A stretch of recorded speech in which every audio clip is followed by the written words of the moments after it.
আসসালামু আলাইকুম। জানিয়ে দেব এই মুহূর্তে হাতে পাওয়া সর্বশেষ ভয়ঙ্কর কিছু আন্তর্জাতিক আপডেট বাংলা সংবাদ। শুরুতেই থাকছে সংবাদ শিরোনাম। শুরুতেই জানিয়ে দেব ভারত ও পাকিস্তানের উচিত কূটনৈতিক সমাধান খুঁজে বের করা, বলেছেন যুক্তরাষ্ট্র। জানিয়ে দেব গাজায় ইসরায়েলি বর্বরতা চলছে, নিহত আরও 106 ফিলিস্তিনি। এরপর রয়েছে তবু ইসরায়েলি জাহাজে হামলা চালাবে ইয়েমেনের বিদ্রোহীরা। সর্বশেষ থাকছে 30 ভারতীয় কামিকাজে ড্রোন ভূপাতিত, নিহত 2। এতক্ষণ শুনছিলেন সংবাদ শিরোনাম, এবার বিস্তারিত। প্রিয় দর্শক, আপনি যদি এই চ্যানেলে নতুন হয়ে থাকেন, ভিডিওটি দেখতে দেখতে চ্যানেলটি সাবস্ক্রাইব করে আমাদের সাথেই থাকুন। ভারত ও পাকিস্তানের উচিত কূটনৈতিক সমাধান খুঁজে বের করা, বলেছেন যুক্তরাষ্ট্র। যুক্তরাষ্ট্রের পররাষ্ট্র দপ্তরের মুখপাত্র ট্যামি ব্রুস পাকিস্তান ও ভারতের মধ্যে চলমান উত্তেজনা প্রসঙ্গে বলেছেন, উভয় দেশকে আলোচনার মাধ্যমে একটি যুক্তিসঙ্গত সমাধানে পৌঁছানোর আহ্বান জানানো হয়। সাংবাদিকদের প্রশ্নের জবাবে তিনি বলেন, আমরা পাকিস্তান ও ভারতকে উত্তেজনা নিরসনে একটি দায়িত্বশীল সমাধান খুঁজে বের করার জন্য অনুরোধ করছি। মধ্যস্থতা নিয়ে এই প্রশ্নের সরাসরি জবাব না দিয়ে তিনি বলেন, এ ধরনের পদক্ষেপের বিষয়টি গণমাধ্যমে আনা উচিত নয়। মুখপাত্র আরও বলেন, মার্কিন পররাষ্ট্রমন্ত্রী পাকিস্তানের ও ভারতীয় কর্মকর্তাদের সঙ্গে যোগাযোগ করেছেন এবং মার্কো রুবিও সংঘাত আরও বাড়তে না দেওয়ায় আহ্বান জানিয়েছে।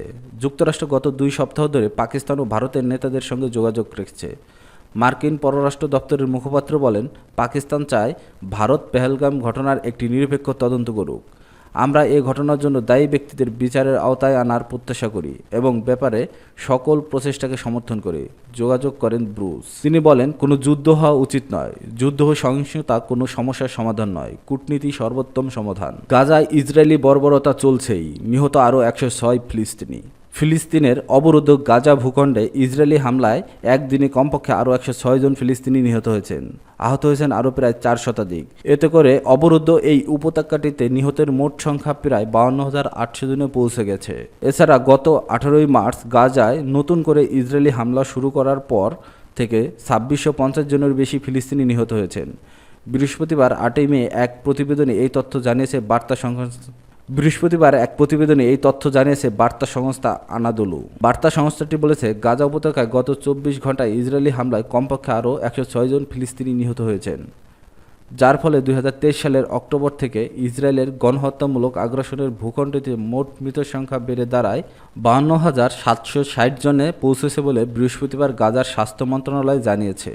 মন্ত্রণালয়ের এক বিবৃতিতে বলা হয়েছে, গত 24 ঘন্টায় ইসরায়েলি আক্রমণে আরও 367 জন আহত হয়েছেন।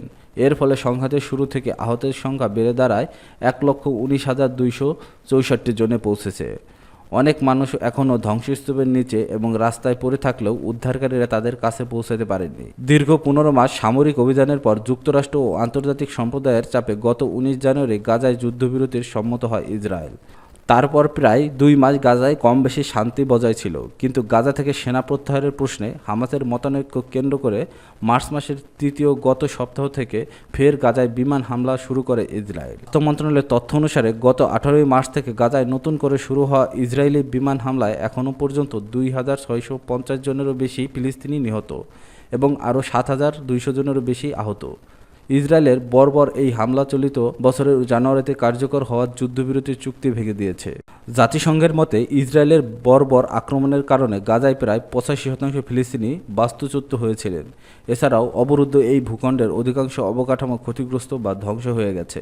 এর আগে গত বছরের নভেম্বরে আন্তর্জাতিক অপরাধ আদালত গাজায় যুদ্ধ অপরাধ এবং মানবতাবিরোধী অপরাধের জন্য ইসরায়েলি প্রধানমন্ত্রী বেঞ্জামিন নেতানিয়াহু এবং তার সাবেক প্রতিরক্ষামন্ত্রী ইয়োব গ্যালেন্টের বিরুদ্ধে গ্রেপ্তারি পরোয়ানা জারি করে।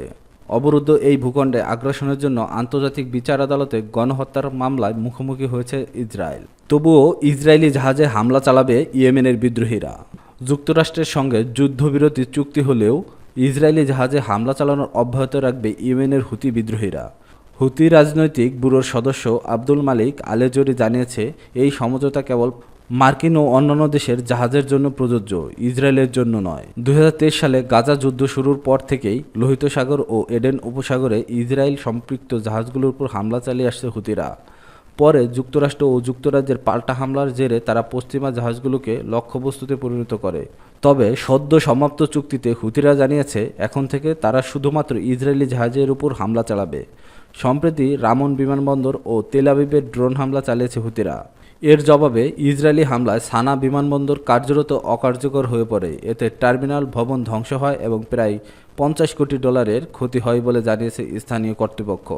এই যুদ্ধবিরতি চুক্তিতে ইরান, সৌদি আরব এবং জাতিসংঘ স্বাগত জানিয়েছে। মার্কিন প্রেসিডেন্ট ডোনাল্ড ট্রাম্প একে কূটনৈতিক বিজয় হিসেবে উল্লেখ করেছেন।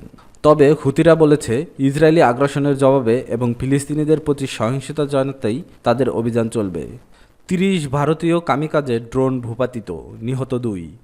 ভারতের পাঠানো 30টি ইসরায়েলি নির্মিত কামিকাজের ড্রোন আটক ও ধ্বংস করেছে পাকিস্তান সেনাবাহিনী। বৃহস্পতিবার দেশের বিভিন্ন স্থানে এ ঘটনা ঘটে। শুক্রবার পাকিস্তান ISPR এর বরাতে দ্য এক্সপ্রেস ট্রিবিউন এ তথ্য জানায়। এসব ঘটনায় 2 জন নিহত হয়েছেন। এছাড়া একটি সামরিক স্থাপনায় ভারতের ড্রোন হামলায় পাকিস্তানের 4 সেনা আহত হন। তাদের অবস্থা গুরুতর।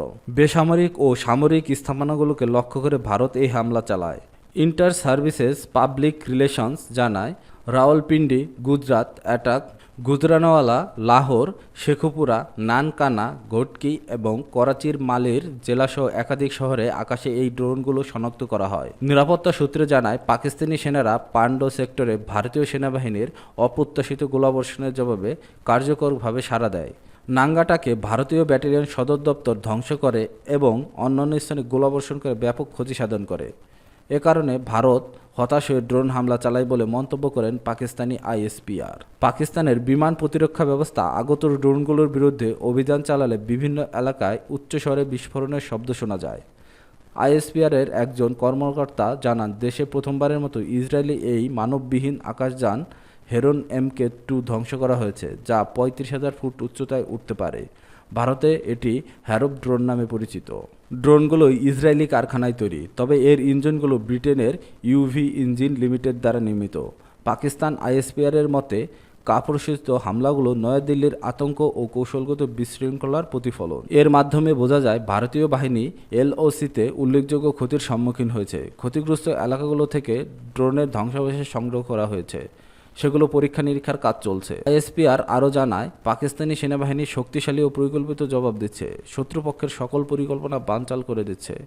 সফট কিল এবং হার্ড কিল পদক্ষেপের সমন্বয়ে সকল আগত ড্রোন নিষ্ক্রিয় করা হয়েছে। তবে লাহোরে ওয়ালটন ওল্ড এয়ারপোর্ট এবং বুরকির কাছে ড্রোন আঘাত হানায় 4 জন সেনা আহত এবং সামরিক সম্পদের সামান্য ক্ষতি হয়েছে। সংবেদনশীল এলাকার কাছে হামলার ব্যাপক আতঙ্ক ছড়ায়। এ কারণে স্থানীয় বাসিন্দারা রাস্তায় নেমে আসেন। জালো পার্কের কাছে ধ্বংসাবশেষ উদ্ধার করা হয়েছে। পুলিশ এবং এলিট ফোর্স ইউনিট এলাকাটি ঘিরে রেখেছে। ওয়ালটন এবং শেখুপুরায় ড্রোনগুলো কৃষিজমিতে পড়ে, ফলে বেশ কয়েকজন বেসামরিক নাগরিক আহত হন। গুজরানওয়ালায় বৃহস্পতিবার সকালে 2টি বিস্ফোরণের শব্দ শোনা যায়। সঙ্গে সঙ্গে বিমান প্রতিরক্ষা ব্যবস্থা সক্রিয় করা হলে একটি ভারতীয় ড্রোন ধ্বংস করা সম্ভব হয়। রাওয়ালপিন্ডি এবং